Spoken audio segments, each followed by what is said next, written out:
ईश्वर की बड़ी नाम की स्तुति हो। Oh, फिर से आज मातिस वर्गीस ब्रदर नहीं है, इसलिए मैं आज फिर से मंगलवार को आपके पास आया है परमेश्वर का वचन से हम कुछ बातें सीखने के लिए। बीच में कभी ऐसा मुझे दूसरा कोई नहीं आएगा तो प्रकाशित वाक्य दूसरा और तीसरा अध्याय में 7 कलीसिया के लिए प्रभु यीशु मसीह ने कुछ संदेश दिया हुआ है। वो संदेश सिर्फ उसी 7 कलीसिया के लिए नहीं था, वो संदेश आज इस दुनिया में रहने वाला कलीसिया के लिए मतलब भाई बहनों के लिए, बच्चों के लिए, किसने किसने उद्धार पाया है, कलीसिया में जुड़ा हुआ है, उसके लिए ये चीज से लिख के रखा हुआ है। इसलिए हम ये हमारा मसीही जीवन के लिए बहुत लाभदायक चीजें उसी में हम देख सकता है।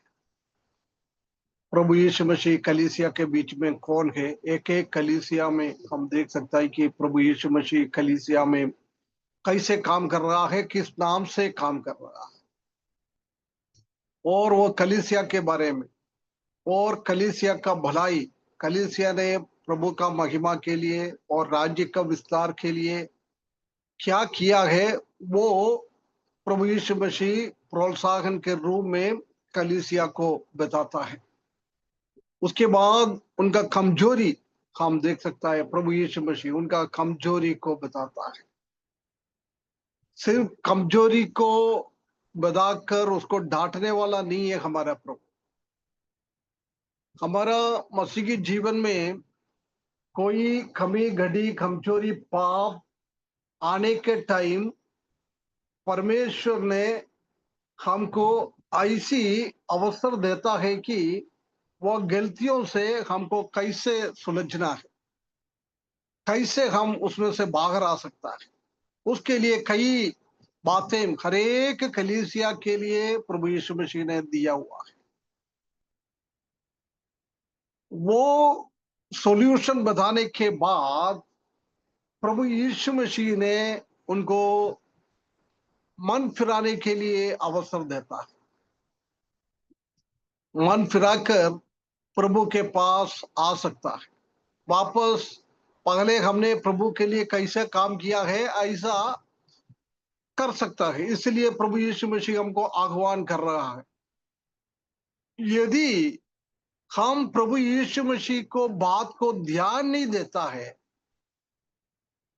जब इस दुनिया में रहते हुए प्रभु यीशु मसीह का बहुत बड़ा दंड, क्रोध विश्वासियों के ऊपर, कलीसिया के ऊपर, परमेश्वर का बच्चों के ऊपर आ जाए,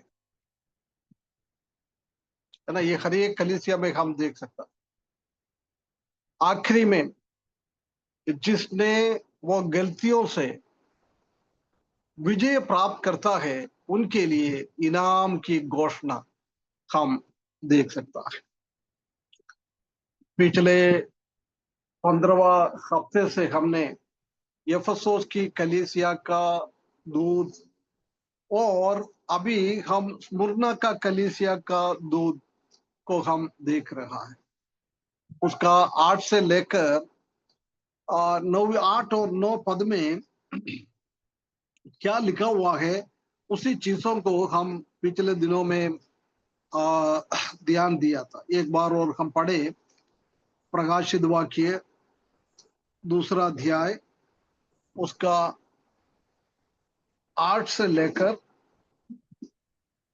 स्मुरना की कलीसिया के दूत को ये लिखा, जो प्रथम और अंतिम है, सनातन काल का परमेश्वर, अनंत काल का परमेश्वर, अनादि से लेकर अनंत काल तक विराजमान परमेश्वर।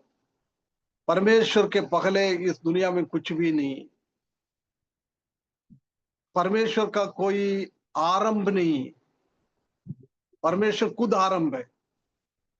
वो परमेश्वर को दर्शाता है। और मर गया था और जब जीवित हो गया है, क्योंकि हम जानता है कि इस मुन्ना का कलीसिया में सबसे ज्यादा क्लेश और परेशानी सहने वाला कलीसिया थे इस मुन्ना का कलीसिया। इसलिए प्रभु यीशु मसीह बोल रहा है, तुम तो अभी मृत्यु नहीं सहा है, परंतु मैंने मृत्यु भी सहा है। परंतु वो शैतान को मुझे मृत्यु के द्वारा खत्म नहीं कर सकता। वो मृत्यु के ऊपर मैंने जयवंत प्राप्त किया है। इसलिए ये स्मुरना कलीसिया को प्रभु यीशु मसीह बोल रहा है, यदि तुम्हारे जीवन में मृत्यु भी हो जाता है,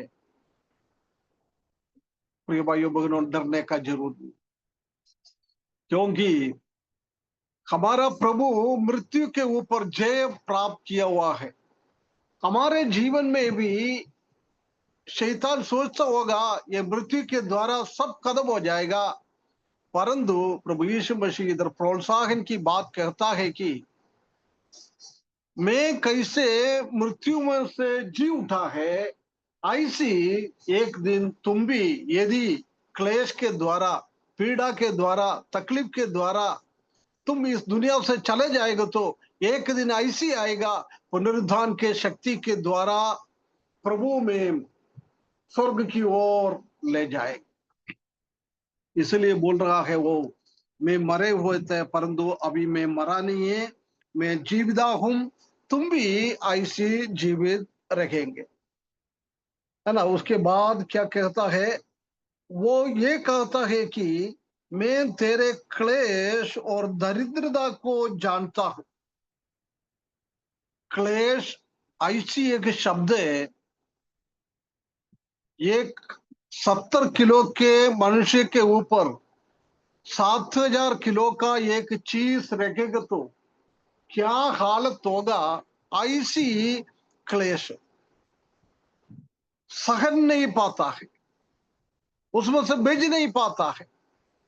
दुनिया ऐसी क्लेश हमारे ऊपर दिएगा, शैतान ऐसी क्लेश हमारे ऊपर दिएगा,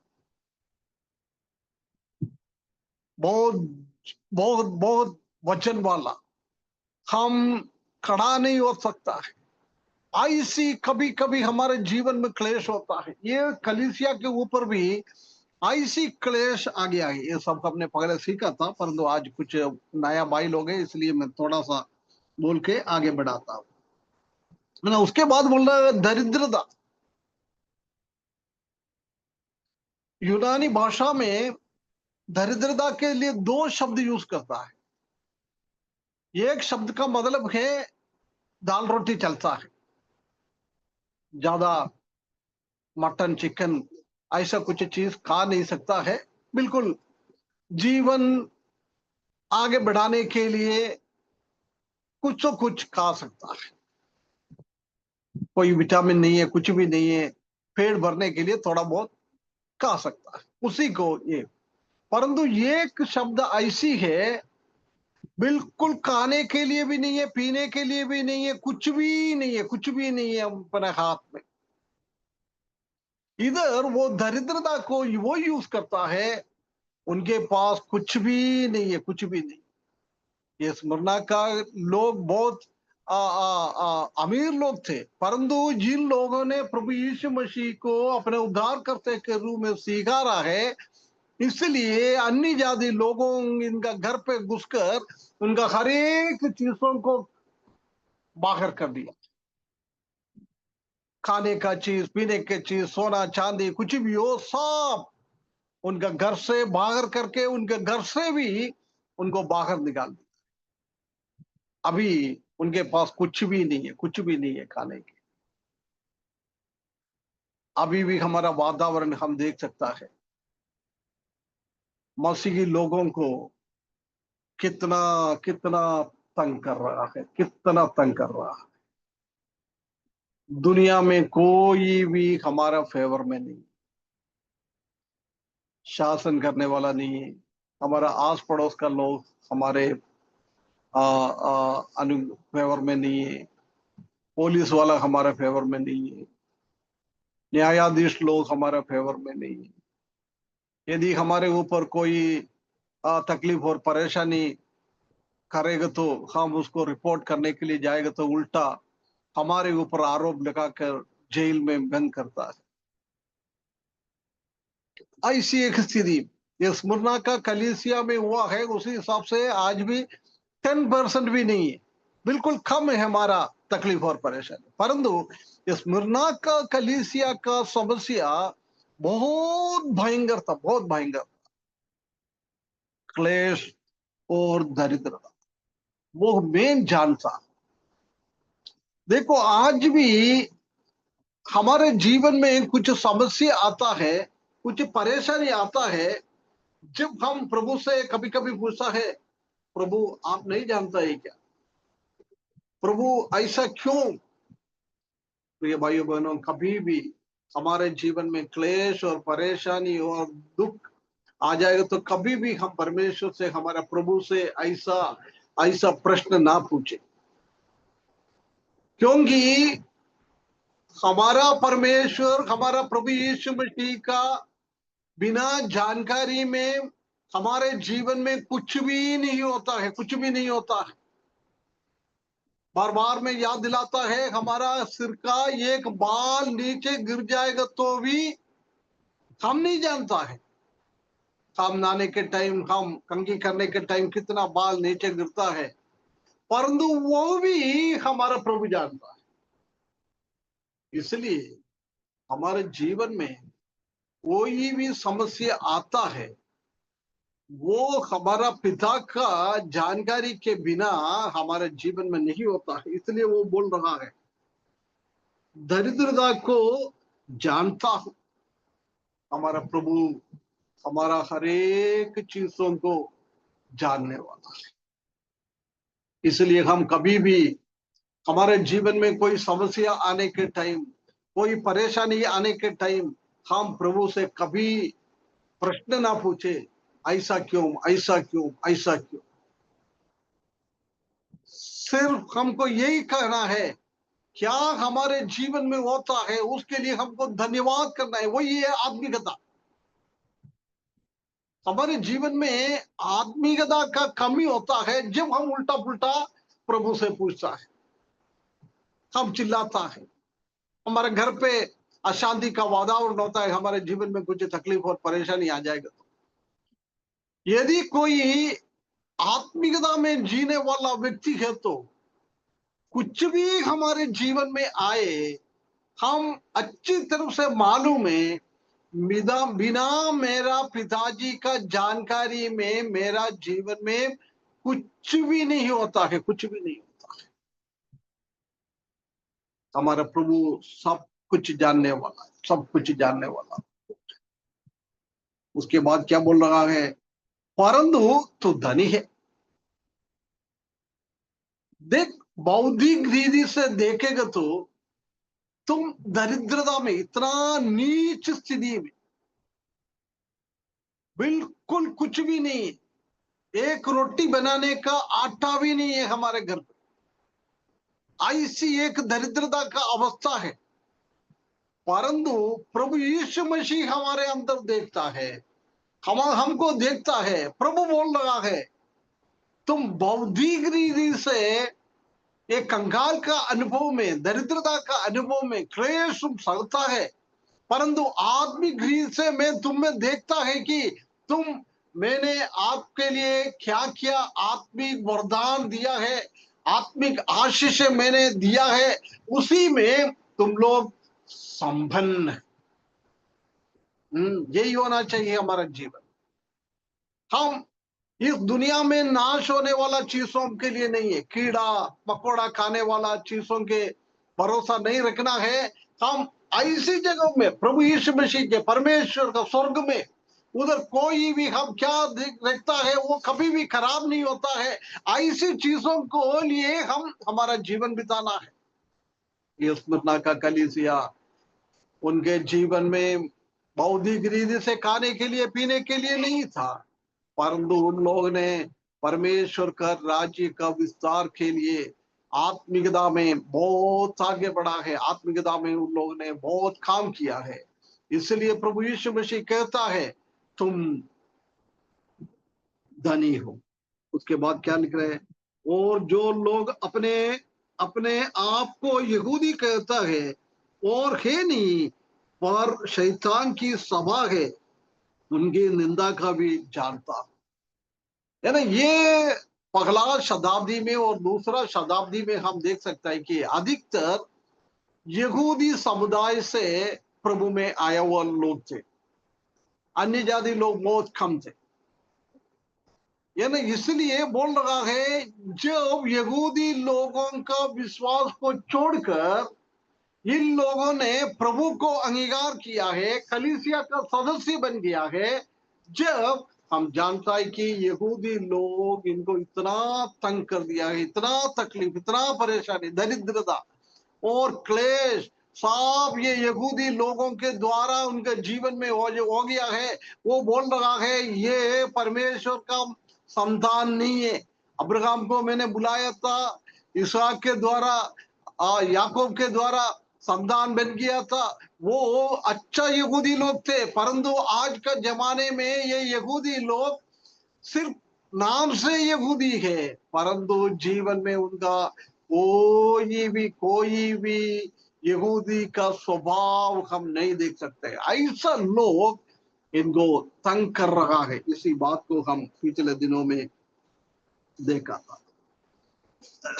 वो लोग इनको निंदा कर रहा है। वो मसीह का बनकर प्रभु यीशु मसीह आया है, उनको नहीं छोड़ेगा तो साधारण विश्वासी लोगों का हालत क्या होगा। हम ये परमेश्वर के ऊपर हमारा भरोसा रखते हुए, हमारा हर एक चीज को जानने वाला, हमारा हालत को देखने वाला, हमारा हृदय क्या है, हमारा अंदर क्या चल रहा है, ये सब देखने वाला हमारा प्रभु है। इसलिए वो प्रभु के सामने हम भी इस मुन्ना का कलीसिया का जैसी हमारा आत्मिक जीवन में हमको आगे बढ़ना है। परंतु आजकल हम जानते हैं कि आत्मिकता में कोई भी रुचि नहीं रखता है। लोग बौद्धिक चीजों के लिए रुचि रखने वाला बन गया है आजकल कलीसिया का भी भाई बहन लोग।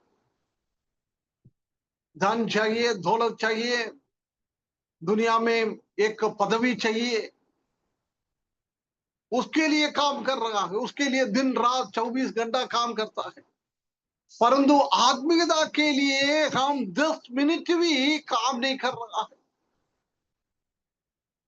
आज मेरा बात सुनने वाला कितना भाई बहनों का घर पे एटलीस्ट सुबह और शाम पारिवारिक प्रार्थना सभा चलाता है। आजकल कई कई घर पे इस चीज हम देख नहीं पाते। बच्चा लोग अपना अपना जगहों में, पापा मम्मी अपना अपना जगहों में व्हाट्सएप चलाता है, वो देखता है, ये देखता है, लोगों के साथ गप मारता है। ऐसी एक स्थिति में हम बदल गया। हम ऐसी नहीं, हमको लगता है थोड़ी टाइम आके परमेश्वर का वचन के साथ, परिवार के साथ, पति पत्नी बच्चा माता पिता सब मिलकर थोड़ी टाइम, एक एक दिन में परमेश्वर ने हमको कैसे चला रहा है उसी को ध्यान करते हुए, उसी को याद करते हुए थोड़ी टाइम परमेश्वर का वचन पढ़कर उसी में से कुछ ध्यान करने के लिए, गाने के द्वारा परमेश्वर को थोड़ा महिमा करने के लिए, हमारा अपना अपना जीवन को एक बार जांचने के लिए कितना भाई बहन लोग टाइम निकाल पाए। जैसे यहूदी लोगों को देखकर प्रभु यीशु मसीह बोल रहा है ये शैतान का सभा है, आजकल कलीसिया को भी देख के प्रभु यीशु मसीह यही कहता है, ये मेरा मंदिर नहीं है, ये परमेश्वर का सभा नहीं है, ये शैतान का सभा है। प्रिय भाइयों बहनों, एक बात हमको याद करना है, प्रभु यीशु मसीह के वचन के विरुद्ध में और प्रभु यीशु मसीह के इच्छा के विरुद्ध में हम कुछ काम करता है, वो हम शैतान का काम करने वाला बन जाता है। यहूदी लोग भी ऐसी था। परमेश्वर ने उनको जीवन में करने के लिए कई कामें दिया है, परंतु उसी को कुछ ध्यान नहीं दे रहा है। वो लोग व्यवस्था को ध्यान नहीं दे रहा है, परंतु दूसरे लोगों को तंग करना, ये करना, ऐसी कामों में व्यस्त है। आज हमारा खलीसिया भी का भी हालत ऐसी है, हम दुनियादारी में व्यस्त है, दुनियादारी में व्यस्त है। अभी मैं नहीं जानता है, मेरे सामने 17 लोग हैं इंक्लूडिंग मी, मुझे भी मिला के 17 लोग हैं, 16 लोग मेरे सामने हैं। ये परमेश्वर का वचन में बोल रहा है, इसमें से मैं नहीं जानता है कितना लोग इसी को ध्यान दे रहा है, कितना लोग ये चालू कर कर अपना अपना काम में व्यस्त है, मैं नहीं जानता है, परंतु हमारा प्रभु जानता है। यदि हम ये ऑन करके अपन दूसरा कामों में व्यस्त है, तो उसका मतलब यही है कि हम शैतान का सभा में शामिल। प्रिय भाइयों बहनों, कभी भी हम शैतान का सभा का सदस्य ना बने।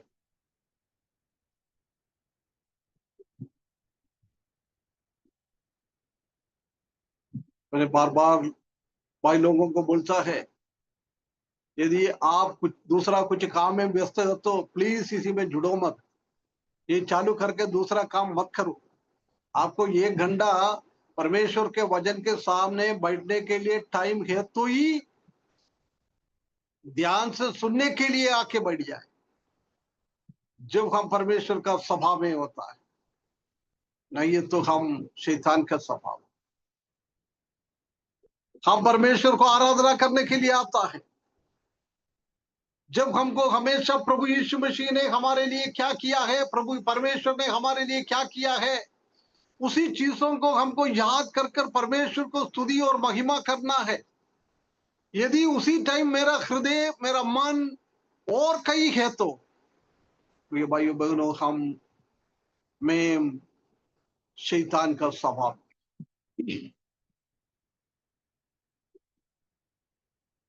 परमेश्वर का बहुत बड़ा क्रोध हमारे ऊपर आए यदि हम परमेश्वर का सभा में बैठ रहा है बोलकर शैतान के सभा में है, तो परमेश्वर का बहुत बड़ा क्रोध हमारे ऊपर आता है। इसलिए हम सतर्क। अभी हम आज 10 और 11 पद की ओर जाए। 10 और 11 पद में क्या लिखा है? 10 में लिखा है, अंकल, जो दुख तुझको झेलने होंगे उनसे मत डर, क्योंकि देखो शैतान तुम में से कुछ को जेल खाने में डालने पर है, ताकि तुम परखे जाओ, और तुम्हें 10 दिन तक क्लेश उठाना होगा। प्राण देने तक विश्वासी सुना, रहे तो मैं तुझे जीवन का मुकुट दूंगा। क्या ना, और इधर हम देख सकता है कि जो 11 दुख तुझको जोड़ना होगी उनसे मत डर। स्मुरना कलीसिया के सामने इतना बड़ा क्लेश है, इतना बड़ा बोझ है उनके ऊपर, बहुत बड़ा दुख उसके ऊपर है।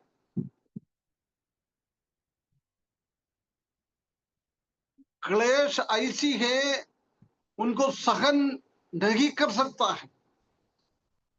दरिद्रता ऐसी है, उनके पास कुछ है नहीं। शत्रु ऐसी आ रहा है हमको खत्म करने के लिए। इतना बड़ा बोझ है कलीसिया के ऊपर।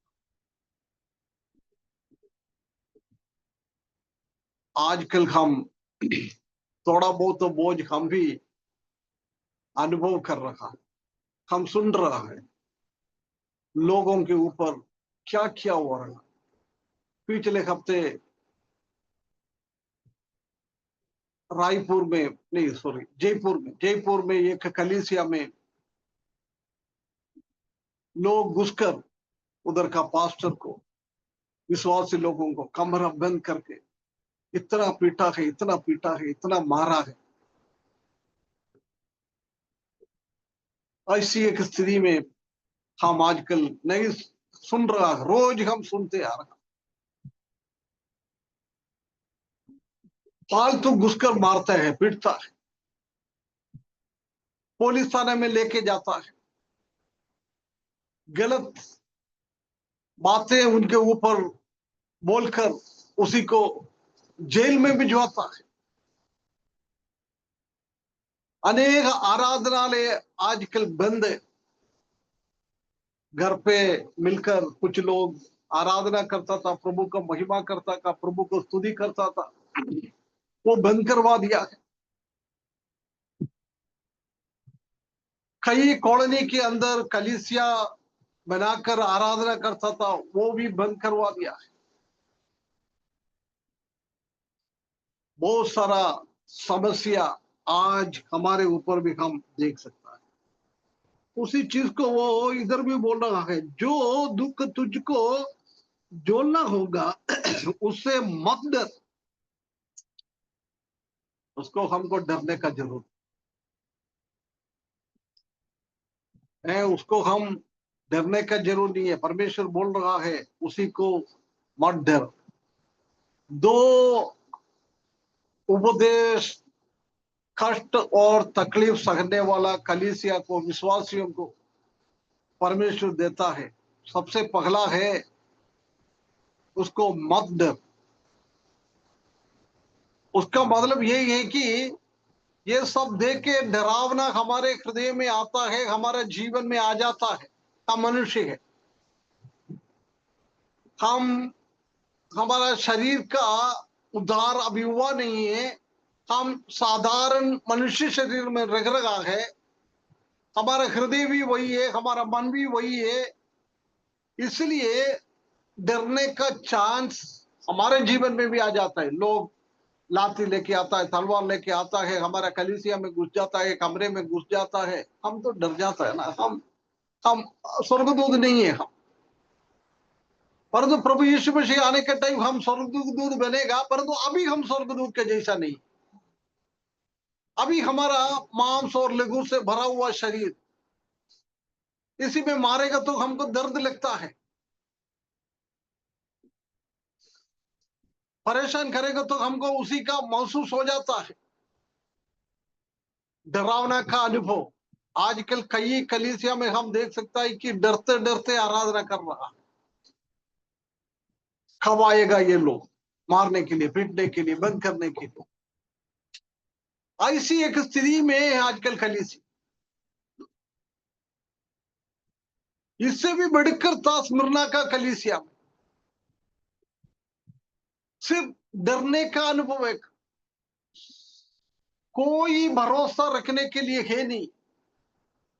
आज भी हम जानता है कि हमारा सरकार और हमारा लोग, हमारा पड़ोसी लोग, हमारा पुलिस लोग, न्याय देने वाला लोग, कोई भी हमारा फेवर में नहीं है प्रिय भाई बहन।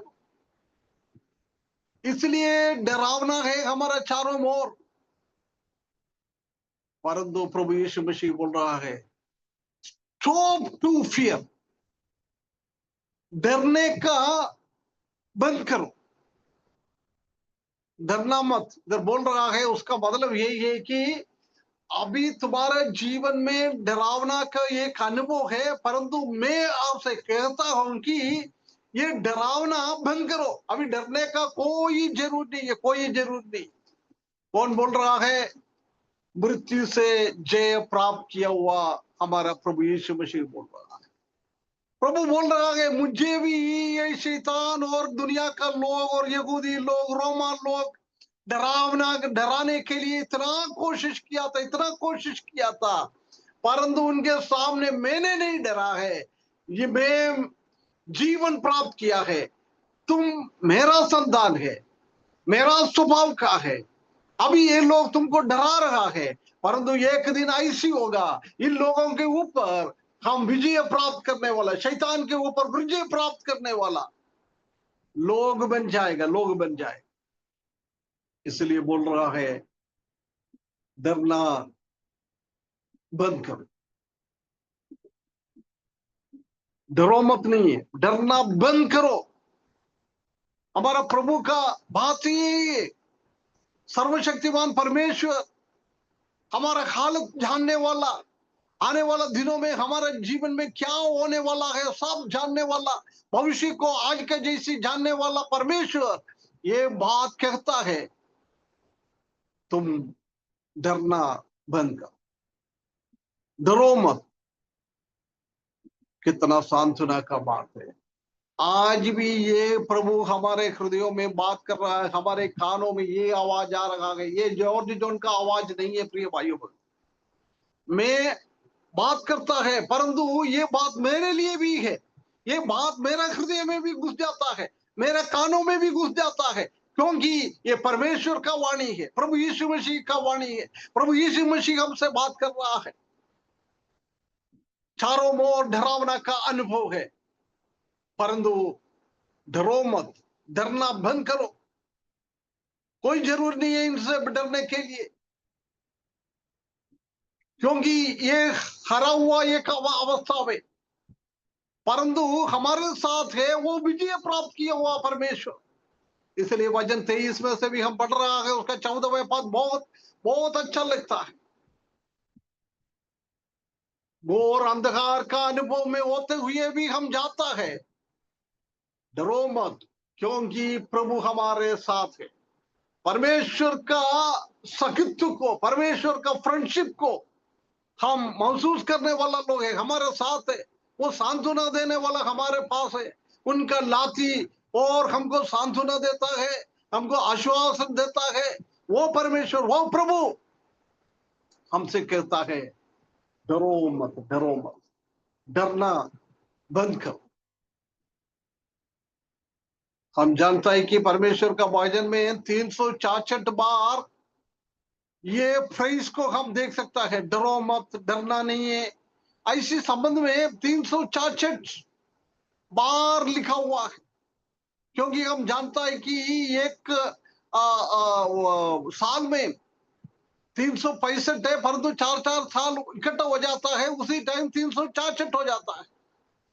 मतलब उसी टाइम में भी एक एक दिन में प्रभु का ये सांत्वना का आवाज हमारे हृदयों में, हमारा कानों में आ जाता है। डरो मत, डरना बंद करो, डरो मत, डरना बंद करो। कैसे हम डरना बंद कर सकता है? प्रभु यीशु मसीह का महिमा को हम देखे, प्रभु यीशु मसीह का सर्वशक्ति को हम देखे, हमारे सामने आ रहा है, ये चीज कुछ है नहीं है। डरावने का अनुभव से हमारा आंख उठाकर स्वर्ग की ओर देखे, जिसने इसी बात हमको बताया है, उनके ऊपर हम भरोसा रखते हुए हमारा आंख उठाकर स्वर्ग की ओर देखेंगे तो ये भाइयों बहनों, हमको डरने का जरूर नहीं है, हमको डरने का जरूरत नहीं है। हमारा डरना बंद कर सकता है प्रभु, इसी बात को कहता है, तुम डरो मत, तुम डरो मत।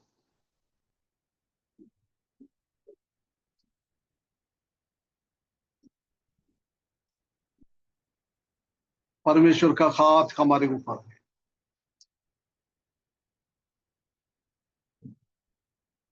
क्या क्या वेदनाएं, परेशाएं, दरिद्रताएं हमारे जीवन में आता है, ये शैतान की ओर से नहीं है। जब परमेश्वर ने शैतान को अनुमति देता है, जब ऐसी ऐसी बातें हमारे ऊपर आ जाता है, शैतान अपने आप को ये काम नहीं कर सकता। कितना हमारे जीवन में डरावने के अनुभव, क्लेश और परेशानी आ जाता है, उससे हमको समझना है कि हमारा जीवन में कुछ अच्छी चीजों के लिए, हमारे जीवन में होने के लिए परमेश्वर ये अवस्था से हमको होके जाने के लिए हमारे जीवन में देता है। इसलिए हम परमेश्वर के ऊपर भरोसा रखें, जिसने ये समस्या हमारे जीवन में भेजा है। कलीसिया को, स्मरना कलीसिया को बोल रहा है, ये शैतान की ओर से नहीं है, ये मेरा ओर से है ना।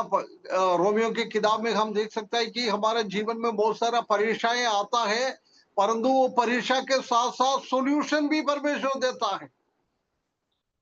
उसी में से हम कैसे उलझ सकता है, उसी में से बाहर आ सकता है। वो भी नहीं, हमको सहने से भी बढ़कर कोई परीक्षाएं, क्लेश हमारे ऊपर नहीं आता है। ये परमेश्वर हमसे बोलता है, तुम डरो मत, क्योंकि ये कष्ट और ये सफरिंग, ये परेशानी, सब कुछ मेरा जानते हुए ही तुम्हारे ऊपर आ रहा है।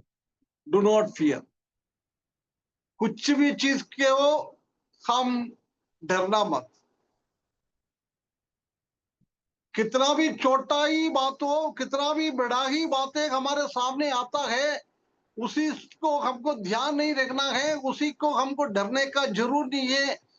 परमेश्वर बोल रहा है, मैं इसी में से साफ विजय प्राप्त किया हुआ हूं। इसलिए बोल रहा है, मैं आनंद काल से, अनादि से अनंत काल तक तुम सबके ऊपर मैं ही हूं।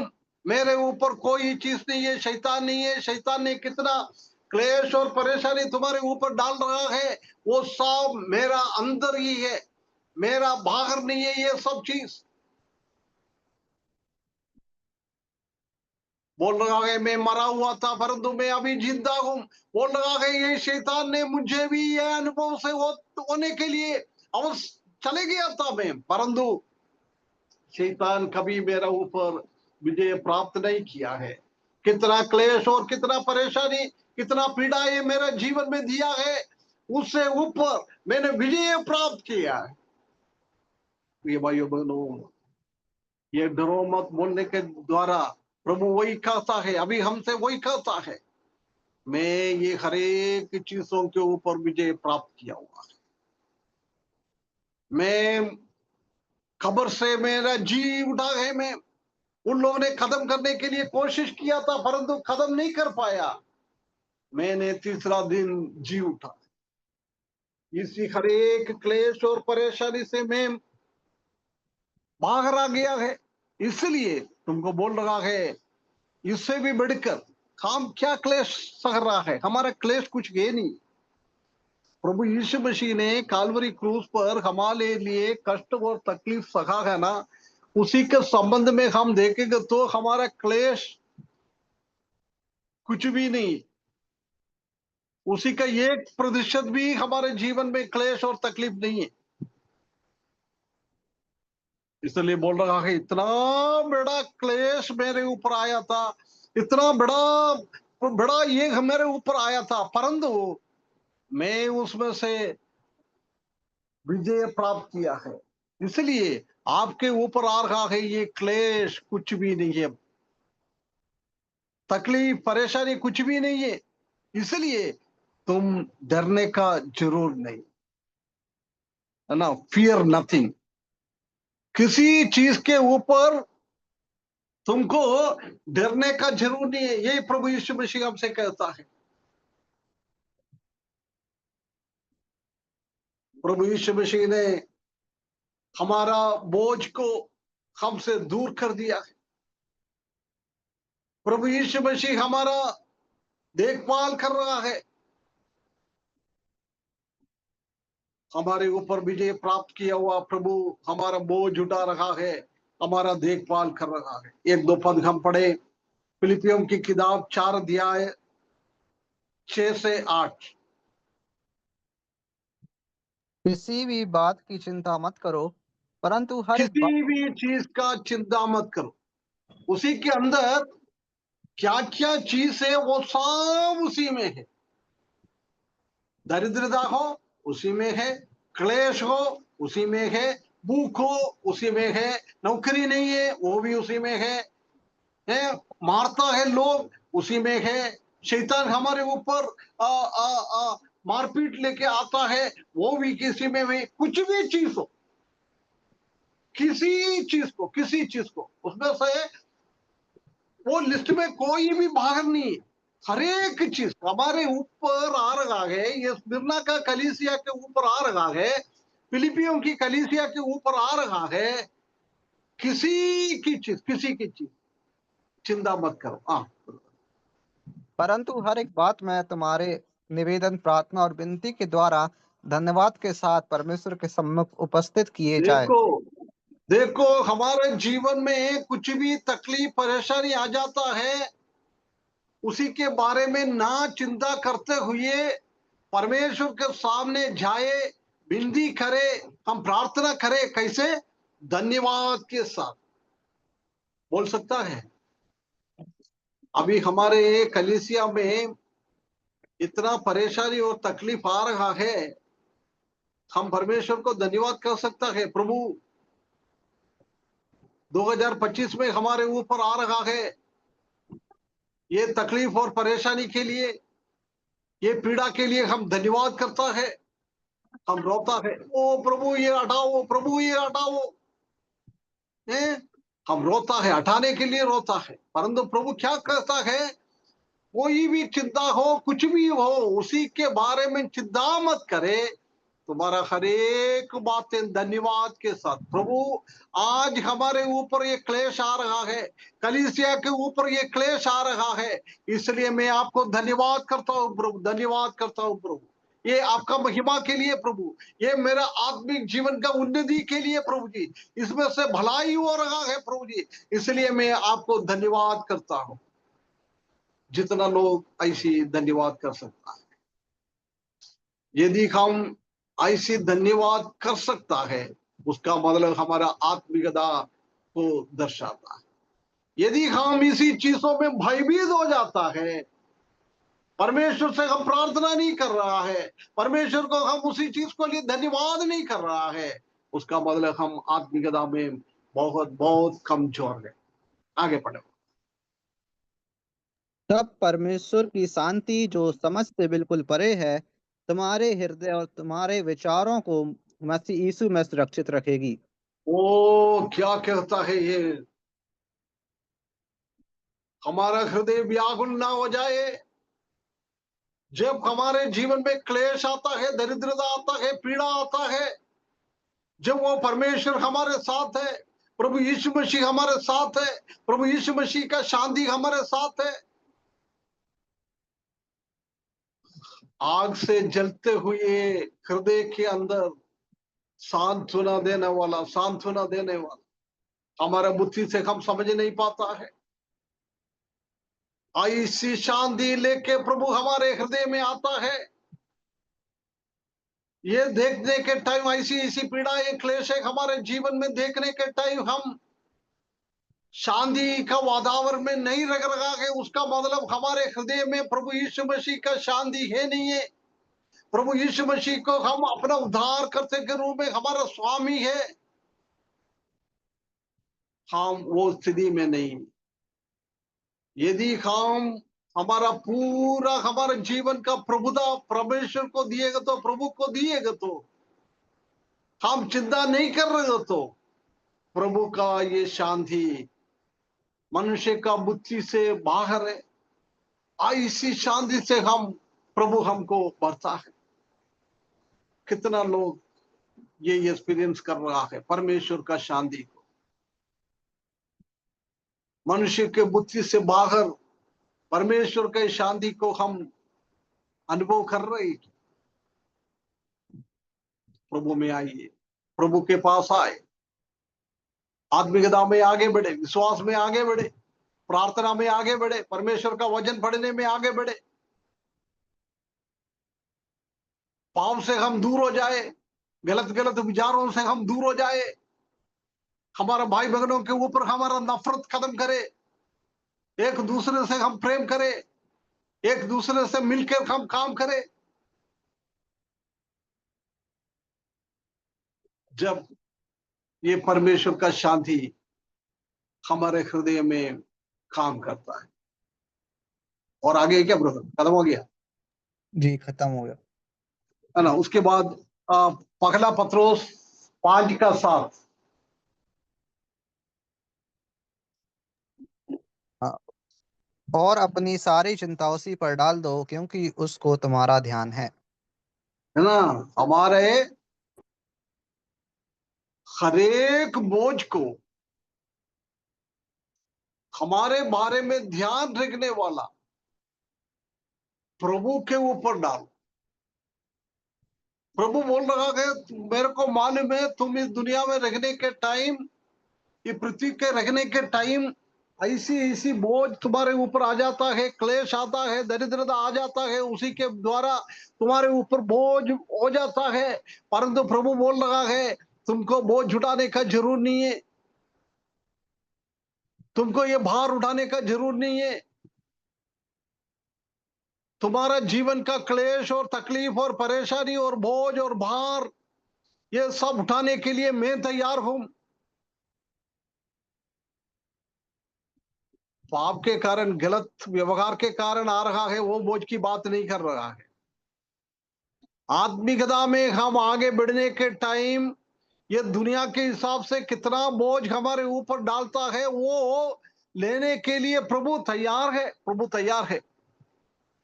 परंतु प्रभु का इसी बात के ऊपर हम इतना भरोसा नहीं रख पाए। हम अपने आप ये बोझ को उठाता है।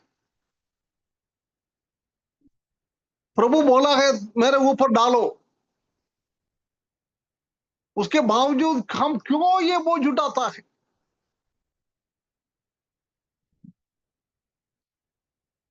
ये शैतान हमारे विरुद्ध में आता है, क्लेश दे रहा है, मार रहा है, पीट रहा है, जेल में बंद कर रहा है। उसके बारे में क्यों हम रोता है भाई बहनों? हमको रोने का, हमको बोझ उठाने का जरूरत नहीं है। हमारा प्रभु यीशु मसीह बोल रहा है तुम्हारा हर एक बोझ मेरे ऊपर डालो। तुम्हारा बोझ सहने के लिए मैं तैयार हूं, मैं तैयार हूं। तुम्हारे साइड में मैं खड़ा है।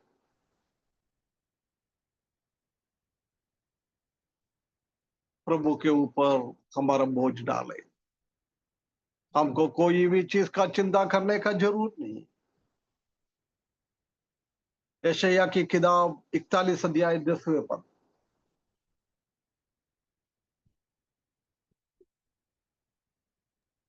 हाँ, मत मत डर क्योंकि मैं तेरे संग हूँ, इधर उधर मत ताक क्योंकि मैं तेरा परमेश्वर हूँ।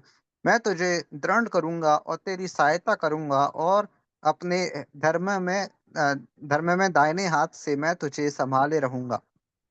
है ना। कितना अच्छी बातें प्रभु हमको बोल रहा है। डरना नहीं, मैं तुम्हारे साथ हूं, मैं तुम्हारा संग हूं, मैं तुम्हारा साइड में हूं, मैं तुम्हारा पीछे है, मैं तुम्हारा आगे है।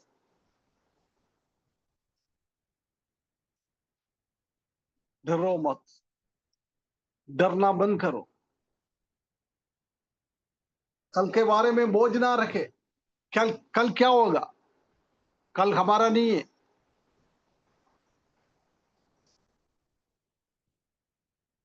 जो परमेश्वर के पास पास भविष्य नहीं है। हमारा हर एक चीजों आने वाला दिनों में क्या है, आज के जैसे प्रभु सब जानने वाला प्रभु है। उसी के ऊपर भरोसा रखते हुए हमारा देखभाल करने वाला, हमारा साइड में खड़े होने वाला। दुनिया का लोग हमारे साथ नहीं देता है, हमारा पति हमारा साथ नहीं देता है, हमारा पत्नी हमारा साथ नहीं देता है, हमारा बच्चा हमारा साथ नहीं देता है, हमारा माता पिता हमारा साथ नहीं देता है, कभी हमारे कलीसिया का लोग हमारा साथ नहीं देता है, हमारा रिश्तेदार लोग हमारा साथ नहीं देता है। उसी टाइम सिर्फ हमारे साथ खड़ा रहने वाला एक ही है, एक ही है, हमारा परमेश्वर, सनातन काल का परमेश्वर, सर्वशक्तिमान परमेश्वर, आदि और अंत हूं वो परमेश्वर। मरा हुआ था आज जिंदा हुआ वो परमेश्वर। हमारे साथ है। इसलिए प्रिय भाइयों बहनों, डरने का जरूर नहीं है, डरने का अनुभव है, चारों ओर डरने का अनुभव, अंधकार का अनुभव है, मृत्यु का तराई है हमारा चारों ओर। श्रेष्ठ गीत में हमने पढ़ा था एक बार, शूसन का फूल कांटों का पेड़ों के बीच में है। हम इधर झुक जाएगा तो हवा में झुक जाएगा तो उधर काटा, इधर झुक जाएगा तो उधर काटा, आगे झुक जाएगा तो उधर काटा, पीछे झुक जाएगा तो उधर काटा। कांटों के पेड़ के बीच में प्रभु ने हमको रखा हुआ है, शोषण की भूल जैसी, शारोन की भूल जैसी परमेश्वर ने हमको रखा हुआ है।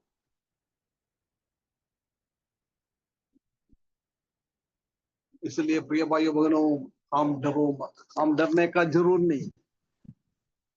मैं आज इधर समाप्त करता हूँ। आज मेरे को अभी दूसरा एक क्लास में भी जाना है, इसलिए मैं ये बात को इधर समाप्त करता हूँ। परमेश्वर आगे कभी हमको टाइम मिलेगा तो हम उसके बारे में और हम सोचे और हम उसको समझ ले। डरावने के अनुभव के बीच में हमारा परमेश्वर के ऊपर भरोसा रखते हुए हमारा जीवन आगे बढ़ाने के लिए परमेश्वर हमको सहायता करे। कई लोग आर्थिक समस्या में है, बच्चों का पढ़ाई कैसे है हम नहीं जानता है, बच्चों का शादी कैसा है हम नहीं जानता है।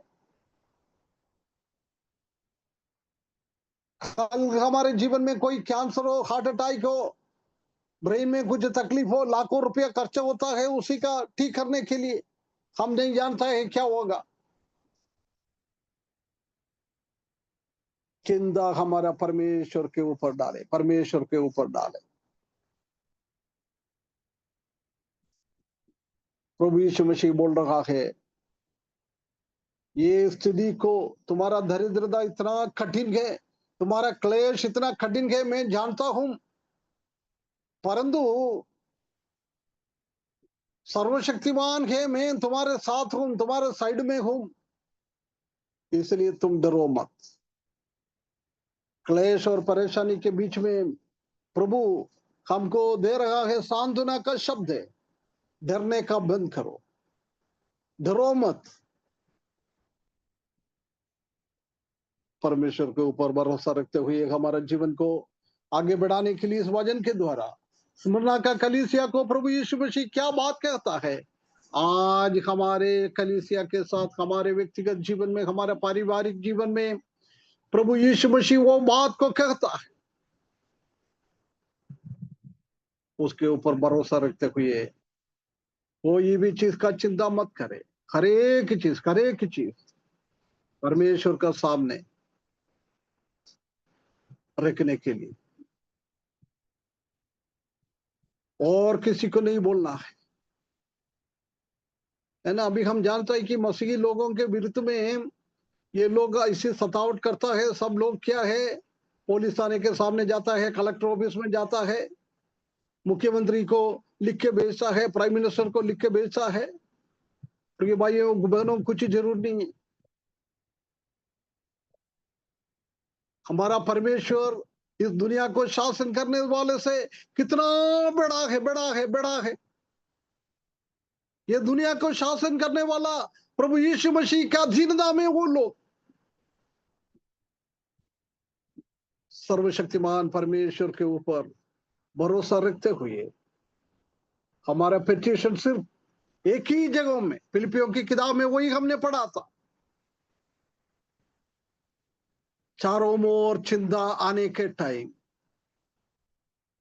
हमारा पिटीशन देने के लिए एक ही जगह है, थ्रोन ऑफ ग्लोरी, महिमा का सिंहासन, स्वर्ग, उधर प्रभु हमको बुला रहा है, तुम आ जाओ, मेरे पास आ जाओ, तुम्हारा पिटीशन लेके मेरे पास आ जाओ, तुम्हारा दुख और तकलीफ लेके मेरे पास आ जाओ, मैं तुमको शांति दे दूंगा। दुनिया का राजा लोग हमको शांति नहीं दे सकता है। हमारा भारत को शासन करने वाला लोग हमको शांति नहीं दे सकता है। उनके पास जाएगा तो अभी हम देख रहे हैं, हम पिटीशन लेके जाएगा तो उल्टा हमारे ऊपर केस फाइल करके हमको बंदी करने वाला लोग है आज। उनके पास खान करने के क्या मतलब है? कुछ भी नहीं है, कुछ भी नहीं है प्रिय भाइयों बहन। जिसके पास हमारा खान आगे बढ़ाना है उसी के हाथ में हम आगे बढ़ाए। एक बार एक एक गरीब व्यक्ति अकबर के पास चले गया है। अकबर राजा को सुना है ना, भारत में भी शासन करा था, जी बहुत सर। बड़ा आदमी है अकबर। उनके पास कोई भी चीज का कमी नहीं। उनका बेटी का शादी के लिए उनका कुछ जरूरत चाहिए था। वो उनके पास गया है, अकबर से मिलना है। बोला ठीक है, क्या करना है? बोला था मेरे बेटी के लिए शादी है, उसके लिए थोड़ा मदद देना है।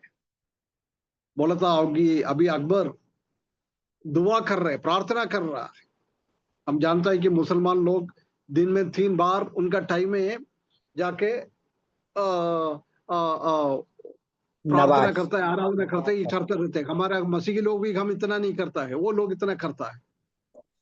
वो भिखारी ने वो खिड़की के अंदर से देखा, अकबर जाके ऐसी हाथ लगा के किसी से मांग रहा है। ये गरीब आदमी उधर से चले गया। बोला था ये तो मेरे से भी भिखारी यार, देख वो किसी के सामने हाथ जोड़ के कुछ मांग रहा है, इनसे मैं क्या मांगू? प्रिय भाइयों बहनों, इस दुनिया का हम किसी के पास हमारे को मदद मांगने वाला जाने वाला सब ऐसी है। सीधे हम परमेश्वर के सामने हमारे हाथ बिछाए, परमेश्वर से हम बात करें। महिमा का सिंहासन के पास तक पहुंचने के लिए प्रभु यीशु मसीह के द्वारा हमको मौका दिया है, अधिकार दिया है। वो अधिकार को हम यूज करें प्रिय भाइयों बहनों। डरने का नहीं, डरने का नहीं। परमेश्वर स्वजन के द्वारा हमको मदद करे, उनके बड़ी नाम की महिमा।